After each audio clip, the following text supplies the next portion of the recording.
আসসালামু আলাইকুম। আমার চ্যানেল আপনাদের সকলকে স্বাগতম। বাংলাদেশের মধ্যে যে কোনো মুহূর্তে সেনা শাসন জারি হতে পারে। অলরেডি তার একটি ইঙ্গিত সেনাবাহিনীর প্রধান দিয়ে দিয়েছে। নিউজটি দেখুন।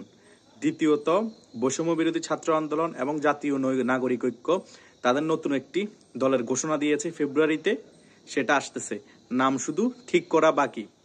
ছাত্রদের এই দলটি গঠনের ফলে বিএনপি অনেক প্রেসারে পড়ে যাবে, কারণ রাজপথে এখন বিএনপি আছে। এখন আরেকটি দল, উদীয়মান দল যদি উঠে, তখন রাজপথে কিন্তু এই দলটার সাথে বিএনপি ফেস করতে হবে, কারণ বাংলাদেশ আওয়ামী লীগ এখন মাঠে নেই। জামাত ইসলামীকেও ফেস করতে হবে, এই দলটাকেও ফেস করতে হবে। এই দলটা কিন্তু জামাত ইসলামীর প্রক্সি দল, তারপরও কিন্তু ফেস করা ছাড়া কোনো উপায় নেই।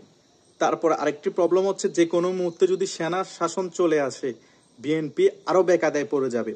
কারণ 4-5 মাসে বিএনপির যেসব নেতাকর্মী অবৈধ কাজ করেছে, লুটপাট, ডাকাতি, ছিনতাই এবং বিভিন্ন ধরনের অপকর্মে জড়িয়েছে, সেনাবাহিনী সকলকে আইনের আওতায় আনবে এবং জেলে ভরবে। এর সাথে আওয়ামী লীগের যারা অস্ত্রধারী ছিল এবং অপকর্ম করেছে, চাঁদাবাজি করেছে, তাদেরকেও জেলে ভরবে। লেভেল প্লেইং ফিল্ড হয়ে যাবে। সেজন্য মির্জা ফখরুল বলতেছিল 1-11 মতো হয়ে যাওয়ার সম্ভাবনা বেশি। আবার আজকে তথ্য উপদেষ্টা নাহিদুল ইসলাম বলেছে, আমরা কোনো সেনা শাসন মেনে নিব না, কারণ তাদের মনে ভয় ঢুকে গিয়েছে, কারণ যে কোনো মুহূর্তে সেনা শাসন আসতে পারে। তার উপরে তারা আবার তাদের একটা অস্তিত্বের জন্য রাজনৈতিক দলও করতেছে।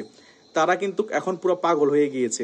চিন্তা করুন, 20 তারিখের পরে কিন্তু অনেক ঘটনা ঘটে গিয়েছে।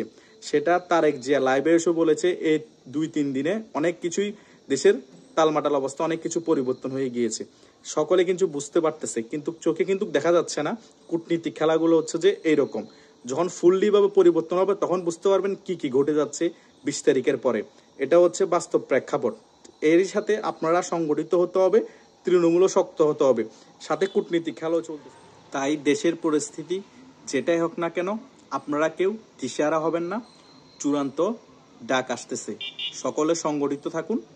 এটাই হবে এখন আমাদের মেইন কাজ। ধন্যবাদ সকলকে।